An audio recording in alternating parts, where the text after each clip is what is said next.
असल में लंबे समय से निरमा ने न तो अपनी पैकेजिंग चेंज की थी और न ही एड जिंगल बदलने का कोई प्रयास किया। हालांकि निरमा को भी शायद मार्केट में बढ़ते कंपटीशन और कस्टमर्स के बदलते परसेप्शन का अंदाजा लग गया था, इसीलिए उसने अपने बिजनेसेस को अलग अलग सेगमेंट में डाइवर्सिफाई करना शुरू कर दिया।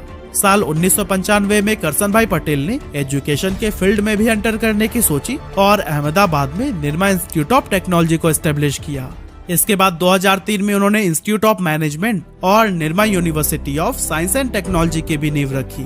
और दोस्तों, इसी तरह के अदर बिजनेसेस में डाइवर्सिफाई होने के चक्कर में निरमा ने अपने मेन बिजनेस पर ध्यान देना कम कर दिया, जिसका भरपूर फायदा इसके कॉम्पिटिटर्स को मिलने लगा। लेकिन दोस्तों, अच्छी बात तो ये रही कि लगातार गिरते मार्केट शेयर के बाद भी निरमा ने अपने एक्विजिशन की रफ्तार को कम नहीं किया।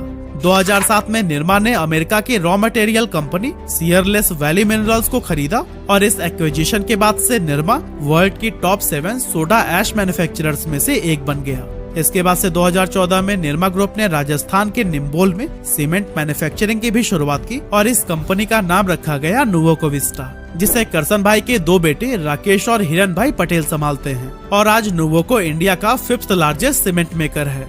इसके बाद से 2016 में निरमा ग्रुप में एक और नाम जुड़ गया, लाफार्ज इंडिया का, जो कि वर्ल्ड की सबसे बड़ी सीमेंट कंपनी लाफार्ज होलसिम की इंडिया यूनिट थी। इसके साथ ही साल 2020 में निरमा ग्रुप ने इमामी सीमेंट को 5500 करोड़ रुपए में एक्वायर किया था। अब एक तरफ देखें तो कंपनी अलग अलग सेक्टर्स में बहुत अच्छा परफॉर्म कर रही थी, लेकिन अपने मेन बिजनेस से हाथ खींचती ही जा रही थी, क्योंकि इस समय तक मार्केट में आईटीसी, यूनिलीवर और गोदरेज जैसे और भी कई सारे कॉम्पिटिटर्स आ चुके थे, जिसे बीट करके वापस से अपनी पोजीशन को हासिल करना शायद अब पॉसिबल नहीं रह गया था। इसीलिए निरमा ने अलग अलग सेक्टर्स में अपने बिजनेस को स्ट्रॉन्ग बनाने के लिए काम करना शुरू कर दिया।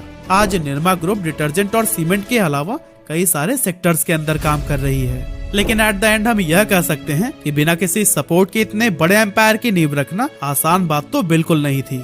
आज करसन भाई पटेल भारत के 63वें सबसे अमीर आदमी हैं और फोर्ब्स के अकॉर्डिंग इनकी टोटल नेटवर्थ $3.45 बिलियन है। अब वैसे तो करसन भाई की उम्र 80 को टच करने वाली है, लेकिन इनके अंदर का जज्बा और कुछ कर दिखाने की जिद के चलते ये आज के जनरेशन के लिए भी आइडल हैं।